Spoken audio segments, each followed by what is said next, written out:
watched with disquiet as the Egyptians swarmed back across the Suez Canal, taking the Israelis thoroughly by surprise. By not manning their front line with the bulk of their forces, as indeed the French army might well have done in either the First or Second World War, the Israelis saved themselves from instant defeat. Yet, after the first few days, it still looked as if, at best, Israel faced a costly stalemate, which, to her, would in effect equal defeat in the long term. But, out of the blue, Israel's dashing general, Ariel Sharon, launched a daring but carefully conceived counterthrust across the canal, striking on the hinge of two Egyptian armies and fanning out behind them with deadly consequences. Note: his reputation later became somewhat tarnished in the Lebanon.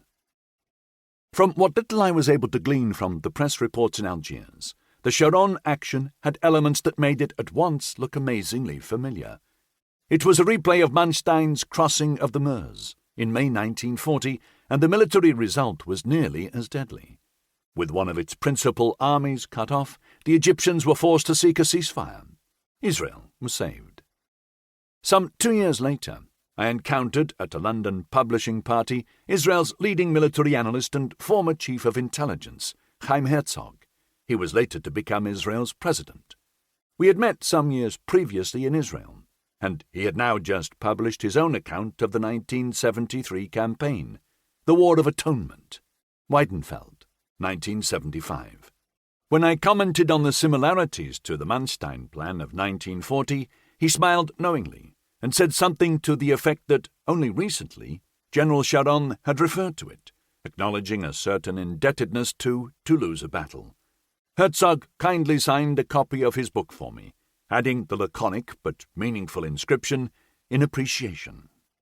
I retell this anecdote not in any intended sense of self-glorification, but simply to illustrate the point that sometimes the re-exploration of the past, the study of the lessons of old battles, is not always without profit.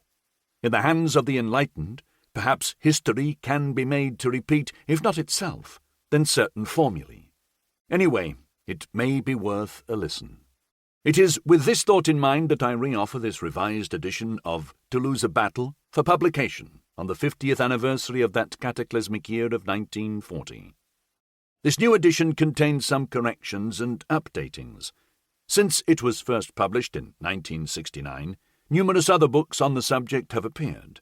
When I wrote this book, nothing, notably, was known about the ultra-secret and its possible influence on the battle. Modern scholarship, too, has come round to a rather more charitable view of King Leopold and poor Belgium's impossible role in the fighting. Yet the basic ingredients remain the same. On the one side, a brilliant plan and a demonic will to conquer, chronic unpreparedness, muddle and demoralization, and an outdated concept of war on the other. The story and its lessons stand little changed. Preface to 1979 edition. When this book was first published, it was roughly 100 years since the Franco-Prussian War began, 50 since Versailles concluded the First World War, and 30 since the first act of the Second World War, the fall of France. It endeavours to tell the story of the last of these episodes. Although designed to stand firmly on its own feet, it represents the third panel of a triptych of which the other two were the fall of Paris, the siege and the Commune, 1870 to 1871, and the price of glory, Verdun, 1916, and is therefore closely linked to the theme of the earlier books.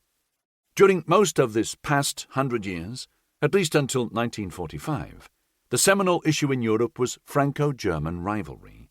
Now it is no longer so. As I tried to explain in the preface to The Fall of Paris, the original ambition of the triptych was to deal with this important chunk of modern European history, woven around three great Franco-German battles, each decisive in its own war, and in wider contexts as well. They are not, essentially, military studies. As the listener will discover from the present book, there are, at least in the author's view, various after-effects from both 1870 to 1871 and 1916 that have an important bearing on the French defeat of 1940.